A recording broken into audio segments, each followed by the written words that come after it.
We talk about earning money as water and swimming in cash. The assets can be frozen, fortunes can vaporize. We talk about a trickle-down economy, financial drought. This metaphor is already everywhere.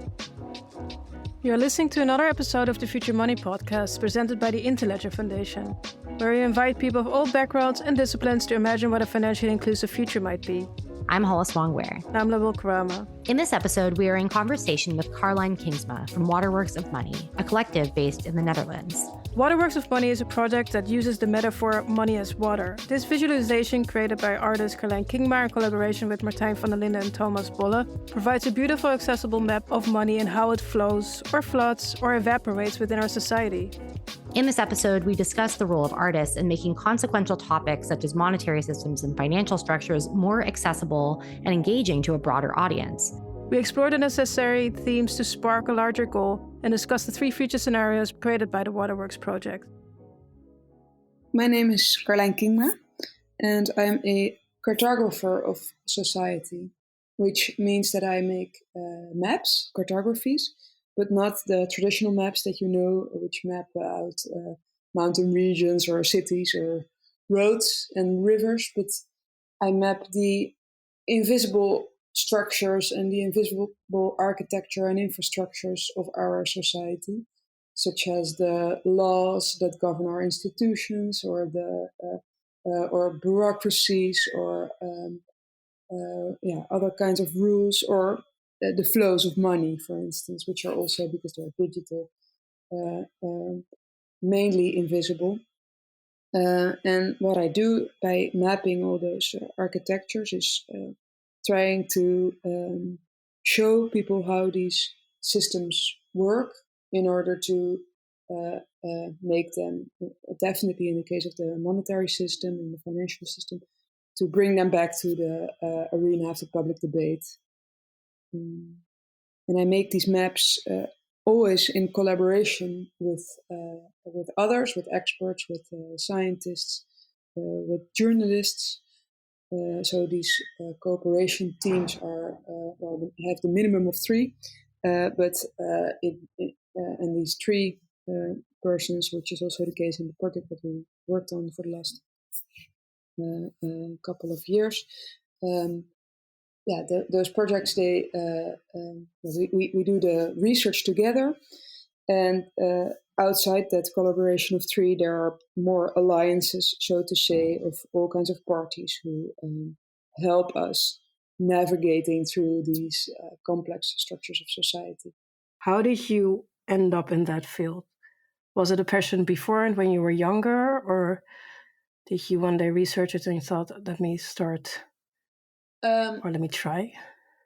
I think I always, when I was young, I read a lot of science fiction and I read a lot of utopias. And the combination of those 2 things, and I was always making drawings, I think this aspect of what the laws and rules are that govern our society, I think that fascination already grew quite young. And then I became an architect. Architects are actually the most disastrous makers of utopia, because they make kind of blueprint utopias, like God looking at it from above and thinking they can create worlds like that. And when I was an architect, I was using actually the language of architecture to tell stories about these invisible structures. So language is architecture is a very strong language, especially already in metaphors, for instance. So when you look at a lot of biblical metaphors, such as the Tower of Babel, they're all, in the end, conveyed by an architecture. And we also use it in our language. So there's a threshold, or a door that opens, or a window of opportunity. I mean, the language in which we talk about our lives is very much imbued by architectural metaphors. And I started researching our system of education, and after that our healthcare system, and then during all these different projects, it always somehow came down to money. So the systems, for instance, how our educational system functions or not functions at the moment, and how our healthcare systems work. It's very much related to the architecture of money. And the architecture of money is quite a complex one. Our financial, monetary, fiscal system are like, all kinds of intertwined networks, so to say, or architectures. And so I knew that at one point I had to address this topic. What was your first map? The first map was a history of the utopian tradition, actually very much because I studied 42 or 43 utopian projects, and I tried to relate them to the architecture of knowledge, which is a very one-to-one link. So the utopian projects of antiquity, for instance, they all have this pyramid kind of shape. So you have, I don't know, philosophers on the top, and beneath that, below that, you have lawmakers, and below that you have the workers and so on and so on. This hierarchical structure is the structure of a pyramid, and the architecture in that time has very much this linear structure. The architecture of knowledge has a linear structure, and then through time you see that these utopian stories, they change in outline, so to say, and these structures of knowledge and also the structures of how we perceive beauty, which architecture is a part of, they also started to change up until today, where the structure of knowledge has become a network, from a pyramid to a tree to a network, and you see that these utopian visions actually come along. So I was also trying to see how the world that we live in is also in a way shaped between our fears and our beliefs, or our fears and our hopes, which are often articulated in utopia or dystopian projects, or hell and heaven, or however you make this distinction, but the things that we fear and the things that we hope for. And these things that we fear and the things that we hope for, they're like twin brothers or twin sisters. They very much look alike also, always. So I tried first to make this history of utopia as a sort of base for my practice on how to make narrative reflections of our society and the things that we can steer towards. Yeah, that's wonderful. I think I find your work to be so interesting because, coming from an architecture background, you're essentially trying to map what is unmappable. We think of maps oftentimes as physical geographies that we're not familiar with, but really what you're attempting to do is make sense out of what are often nonsensical systems. And so that's what I found so interesting when I first encountered the work that you illustrated and brought to life, the Waterworks of Money project that was exhibited at the Future Money Open Studios. We missed you at the summit. I just gave birth. I know. Well, it's amazing. You were working on a greater masterpiece there. Yeah. But I found your work to be so fascinating, and so did others as well, because the work that you've created and the cartography of the financial system is so dense, so complex, and yet has a very, as you were saying before, very clear metaphor, utilizing water as money through this system. So I was curious if you could just kind of take us back to the origin of that. It sounds like it was the natural progression you saw, whether you were trying to understand utopias in a theoretical sense or trying to understand more concrete systems like the system of education. Everything kind of boiled down to money in the end. So to illustrate money is totally made sense, but I'm sure it was a very daunting task. So I'm curious if you could just kind of talk about how it started, and maybe like a couple of initial challenges that you had when you first started out with this ambitious project. Yeah. It already started in 2020. And then I thought, okay, I have to start this topic of money. And then I started reading about the topic, but I very soon got lost in all the literature and in all the theoretical schools and all the historical events. There's so many, there was so much that I could not organize in my head. So after half a year, I started a more intense collaboration with a financial journalist, Thomas Bolle, who writes for a Dutch journalistic platform called Follow the Money, and a professor or lector New Finance, Jeroen van der Linden, who also started a movement within the Netherlands for a public money system around 2016, and who took that quite far up until the moment where it was also discussed in the parliament. And so these two people helped me navigate in the beginning. And we did research, I think, for 1.5 years before even starting to draw, talking to multiple banks, pension funds, all kind of players in the financial markets, financial regulators, tax authorities, politicians, all the players within that financial landscape, so to say. And from there, we started mapping out flow diagrams. So with the Waterworks of Money project, there's a clear metaphor that you use, and you had mentioned it earlier in terms of the metaphor of water to be money and to be that which is powering the financial system. And it's seen in a really elaborate, illustrative way in the work that you created. So I'm curious if you could talk more about, making the world of money more understandable and what those leading metaphors were that you employed in your illustrations. So we indeed use this metaphor of water, and we do that actually because this metaphor is already used by all the players within this financial world. So we talk about earning money as water and swimming in cash. The assets can be frozen, fortunes can vaporize. We talk about a trickle-down economy, financial drought. This metaphor is already everywhere. And also when it becomes more technical, we still use this water metaphor. So we talk about liquidity, and this analogy with water is further strengthened when we talk about when big financial institutions collapse, the credit dries up, the liquidity was drained. We talk about a flow of money, about profit streams, about flooded markets, and even so every step it becomes more technical. So also when we talk about oceans, a blue ocean and a red ocean, we talk about ripples and the tide, about waves. So this metaphor actually, I think it was almost not possible to use another metaphor when you truly want to show how money flows through society.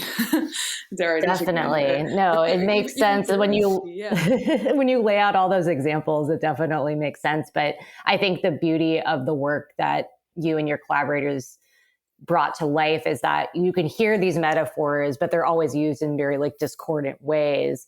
But then bringing a visualizer to it really does make, again, this very complex and kind of by design nonsensical system sensical, or at least able to to visualize and to understand with more clarity. So I'm curious, what were some of the challenges that you faced in creating such a massive work? What felt like the particular pain points that you had to be creative to navigate your way through? Well, first of all, I mean, a map is always a simplification. If it's not a simplification, the map would be as big as society itself, or even bigger. So it's always a simplification. And to make a simplification which is not a reduction, but is somehow something which has some kind of essence, which is true to the system as we see it in real life. And on the other hand, the map also is only accepted when a lot of people agree on that the map is somehow true to society or to the real situation. And because we made this map in collaboration with so many parties, we constantly had to iterate the diagrams. So before there was the map, there were hundreds of diagrams of all the subsystems, and they had to come together. And every step of the way, we had to reiterate and reflect on what we did with all the parties that we talked to. So with the bankers, with the scientists, with the investment funds, and so you have to be very thorough, which is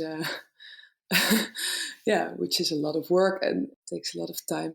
And I think in the end, so the work is, of course, quite critical. The premise of the work is that the growing inequality that we see in society today is actually for quite a substantial part created by the design of our money system, and that players such as banks and pension funds play a substantial part in that. But even though this message is quite tough, because we created this map together with all these parties, and because it is a systemic approach, not a psychological approach, or it's not a story about bad bankers, but about architecture. I think the story was also accepted by also this bitter pill, so to say, or this tough story was accepted by all these institutions. What type of change has it brought along? I mean, if it's being accepted by all of these institutions, or did it bring? Is it a dialogue, or is it more? So we organized many workshops and lectures and all those kind of things. To actually measure change is always difficult, of course. What I hope is that we inspired. Definitely we brought a subject to the table. So when you look, for instance, at the Rabobank, which opened its doors to us, and we could interview everyone within the bank, and we did also. And they also have the work printed 7x9 meter, which is the biggest print that we made in the lobby of their main office in Utrecht. And they will publish a paper on inequality and the banking system, which is, when I started this research, it was still a very difficult topic to talk about. And now we hosted dialogue sessions in September last year, also together with that was also part of the grant that of the Interledger Fund. We organized these dialogue sessions with them, and after that there was a research team put by the Rabobank on this topic, and they worked with 8 people on this paper published by Rabo Research. And I think the start of that research was the work that we did and the story that we made. I'm not sure to what it will lead. The improvements that need to be made within these financial systems are very big and often very political and also complex. So they can very often not be done by only one party. But it's the problem is in the chain, the chain of. So these are very big challenges. But getting all the parties to the table and having them see the topic, acknowledge the problem, and research their role in it and possible solutions. Well, I hope it can be a first step to making some improvements. For us, you are the artist, but I wonder, where do you believe you fit into, and what is your role? Yeah, of course, that's the thing. What is your role? And mine is to map out all this expertise and to lay the puzzle and to let people reflect on the whole. And when you look at the whole thing, you see certain mechanisms. And these mechanisms, which, as I said, run through multiple institutions and are created by certain conditions that are determined by also regulators, not also politicians, and also citizens. Like by it's a whole complex organism, and you have to really zoom out in order to see those mechanisms. I truly believe, especially with like throwing in the function of art, it's being the fire starter. And that's also where I come actually into, or wanted to ask the next question is, how do you believe that artists can play a role in making like these topics about monetary systems and financial structures more accessible and more engaging? Like, how do you think they could start, like if other artists have an interest in it, to start researching, investigating the dialogue? Like how? That's a good question. I'm always wondering. That's a question that I ask myself constantly. Of course, every artist will do it in a different way. Some people are quite good in telling these psychological, very zoomed in stories of victims, for instance. Which, I mean, these kinds of stories will always do well because we are able to feel empathy for these victims, and from there on start be triggered to change something. For me, also with my background as an architect, I try to focus on something which is often a more difficult story to tell, and it's the systemic stories. Yeah, and they are, of course, for a lot of people, they are also the boring stories. Especially when you write about those kind of stories, people will get lost and it will be a bit boring maybe, or it will become quite technical. And I hope that by translating it into something which is also beautiful, like these drawings, that I seduce people, entice, to give this topic 20 minutes of your time, and to watch an animation which takes you through the map, and that you can see, whoa, this topic that I thought that is something way out of my scope of interest, or that is something that it will not influence me, is actually influencing my everyday life, and is influencing the world in which I live. Absolutely. Yeah. I mean, I think what you provide in the visualization and the artful explanation and journey, really illustrating the journey of how money moves in our systems. I think it's both, it provides accessibility, and it also provides inclusion. Like, you're including people that don't have the technical understanding or might be intimidated by the theories and the dryness of the research and the scholarship and the jargon. And I think what you do is you include folks who we all participate in the financial system, right? But so few of us feel confident to even dare to understand it. And so, yeah, I'm curious, like, you've displayed this work. Like, we were fortunate enough to have not just the Waterworks of Money as it's been, but also these kind of envisioned future scenarios, the 3 future scenarios that you each brought to life, kind of forecasting or projecting what could be possible. And it kind of reminds me of the description of your first work that you were talking about with Utopia, right? So I'm curious, like, dystopia. So I'm curious, like, what the reaction has been, like, how I'd love to hear about, like, any kind of interaction with the piece from folks that aren't otherwise in the conversation, like people who are not economists or people where this is not their area of study or expertise. What have you seen and experienced when people experience the work? You're completely right in saying that it's about inclusion, because that's totally what we are trying to do. So make this topic accessible again, not only as a participant in this financial system, but also as a voting citizen. So it should also be a topic in the sense that we can collectively decide this money system in this specific architecture is not working for us, it's not inclusive, it's not contributing to a sustainable economy. We want something else. And then you come to the next step, which is maybe even harder than understanding the current system, which is already hard. And that's envisioning or being able to imagine something different. And as I said already in the introduction about this first work, The History of Utopia, envisioning a future scenario or a future is a tricky business because you always make a simplification, of course, of a very large system which has grown over time. And you are proposing something new. So what we decided to do is to come up with 3 completely different future scenarios.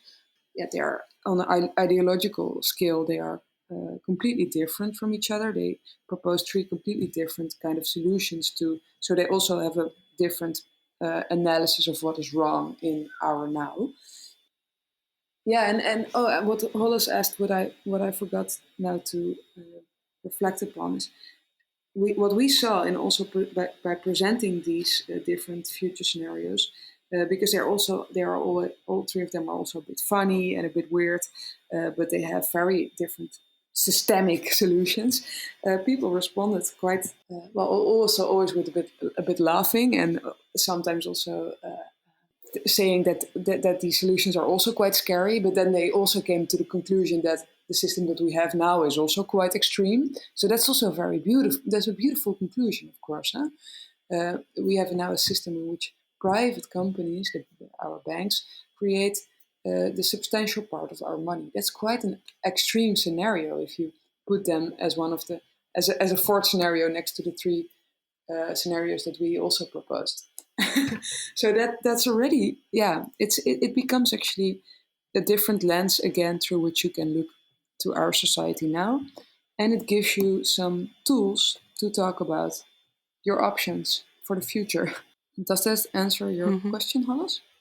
It does. And I think what I really enjoyed hearing about what you just shared is the humor and kind of the ability to, I think, again, like we think of these systems as so severe and so intellectual. And I think that's like, back to the earlier conversation we were having about the power of bringing an artistic lens to these dialogues, like being able to have like a full range of like human reaction to exactly as you said, like the extremity, like the extreme nature of the financial system as it is today that we normalize, but ultimately when we see it visualized, we recognize like how extreme it is. So I think that there's something really to be said about like how can we kind of infuse a more human understanding into finance period and not pretend like it's just this,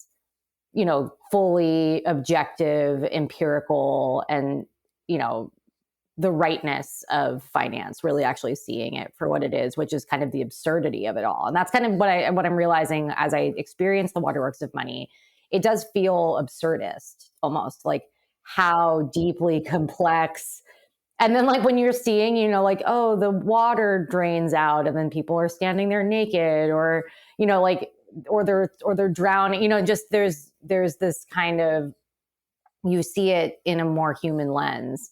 And I think that is the power of art. And that's the reason why, for us, it's so important to draw this connection between creativity and envisioning financial futures is like, we actually need to show up as people who are experiencing these systems and not just with our very like analytical left brain. It's like, what is the actual human cost of participating in the financial system? And I feel like that's what I'm hearing you say is like being able to lead with like humor and at the very least being able to kind of like laugh at the absurdity of it all actually allows us to start thinking about, okay, well, what would a system look like that's not so absurd? And that's very empowering also, huh? Being able to look at the absurdity of what is happening right now.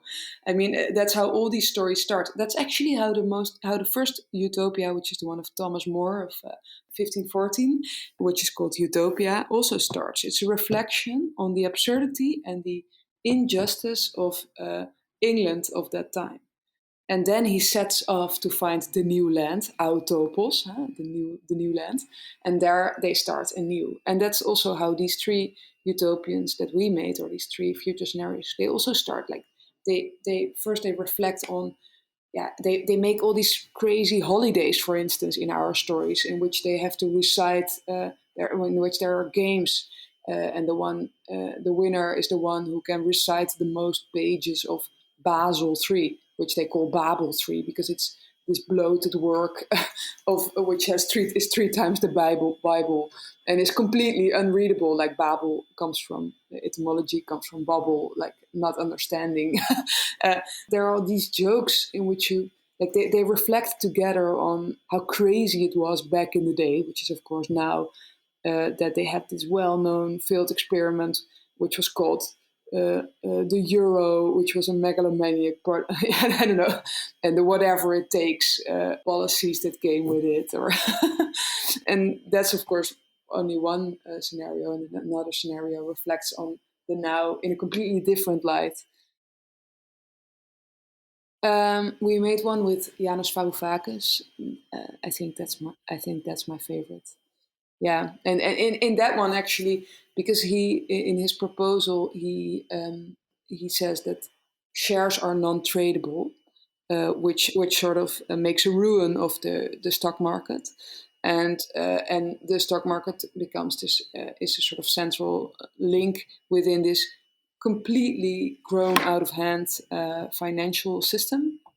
And you see in that map in the back the ruin of this financial landscape which was like the 80% has become a ruin because we don't need such a big financial landscape which is only extracting from our real economy.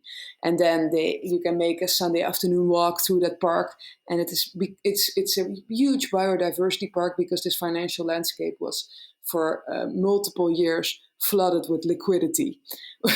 I mean, there are all these kind of, I think it's really funny.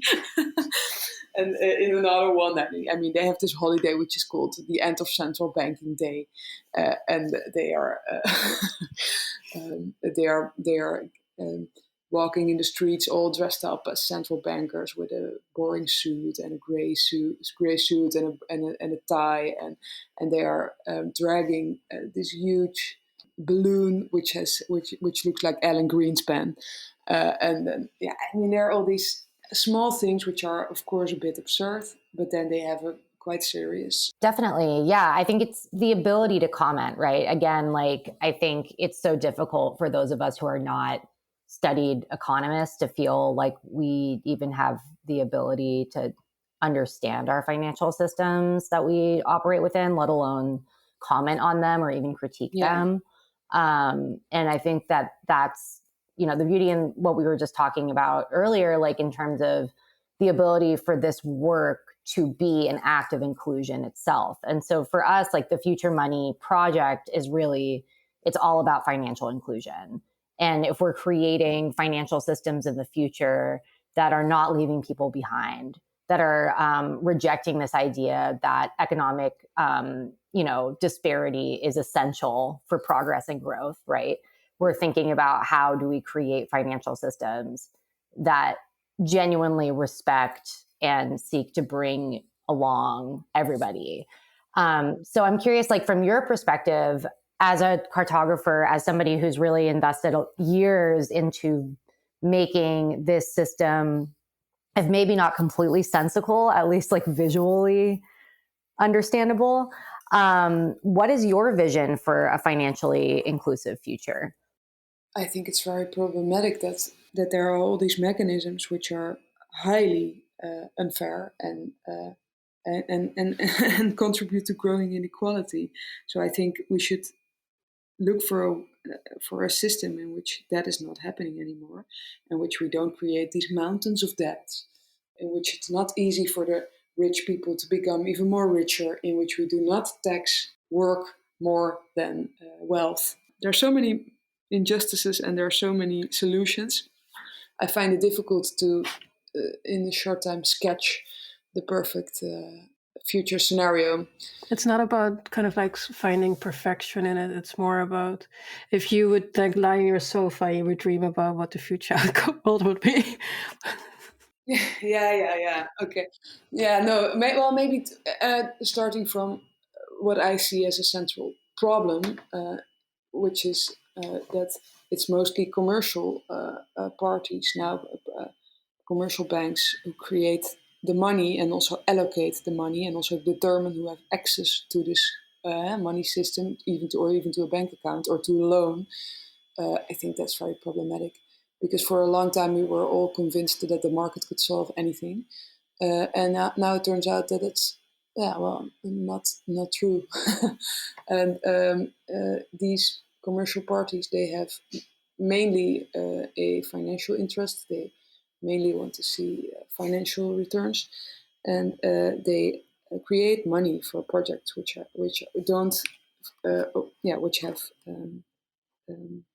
financial gains and not so much societal or ecological gains.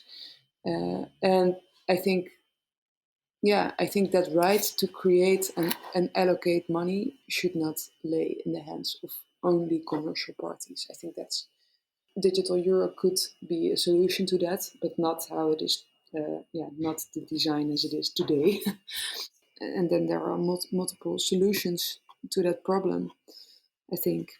And one of them is to create a public money system next to this private money system.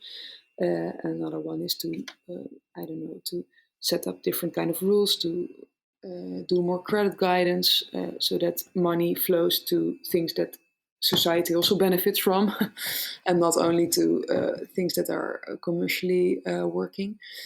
That should be one of the key. And also within this system, it's not only the allocation that is wrong, but it's also, of course, this banking sector is very unstable and is completely backed and held alive by the lifelines of the Yeah, it's unfair and problematic as well. Yeah. There are constantly these private gains and public costs. Well, I think that's so obviously unfair. Whether you are a socialist or a liberal, doesn't matter what kind of ideological spectrum you're, where you are at the ideological scale. I think for everyone, that's if you truly understand that, you can agree that that's not fair. I completely agree. Thank you so much for answering this question. It's a very difficult question because we ask people to dream and then it's like, but no. Absolutely. But thank you so much for answering this one. I'm wondering if you want to just share any work. Obviously, you just had a baby, so that's some new work that you are developing currently. But I'm wondering if you want to share what's next for you. What other systems you're hoping to map out in the future? Well, we're still staying quite close to this topic. I think we're still finishing also some products at the moment. They are almost done. On the future scenarios, we reiterated them over the last months, and now we made these audio recordings, and we still have to turn some of them into videos. And they become again a talking product to discuss the architecture of the financial system. So, yeah, I think the next steps, which are also, of course, we had a lot of conversations over the last weeks. Martijn also in Costa Rica, for instance, at the summit, and there were also multiple new ideas to work on, and one of them was the architecture of the law that created the rules for the economy and the financial system that we have today. So sort of the scaffolding of the system that we have, how the law facilitates this architecture and also increases inequality. So I think that could be a story which is completely intertwined with this story that we already made, with which, absolutely, is sort of an additional layer in the map. That's great. Well, we're excited to stay tuned to the work of your collective. We got to see firsthand how impactful the Waterworks of Money work is. And then how can people follow along with your work? Like if they either want to experience Waterworks of Money or if they want to stay tuned for your next work? Good question. Good that you bring it up. We have a website. It's called the waterworksofmoney.com. And there's also at the bottom, you can list for a mailing list in which if we make a new drawing and if we make a new story, you will get a notification. And then the future scenarios, where can they be seen? They will also be shared on that platform. They are already there, the short versions, but we did the reiteration after Costa Rica, and they will be posted as soon as they are ready, which will be very soon. Thank you, Carlijn. Really appreciate your time. Thank you so much for being part of the Future Money podcast and being part of the Future Money cohort. Thank you for this conversation. Thank you. Thank you for tuning in to the Future Money podcast. We hope you will enjoy another one of our episodes. Make sure to subscribe and like the podcast on Spotify, Apple Music, or whenever you listen to your pods.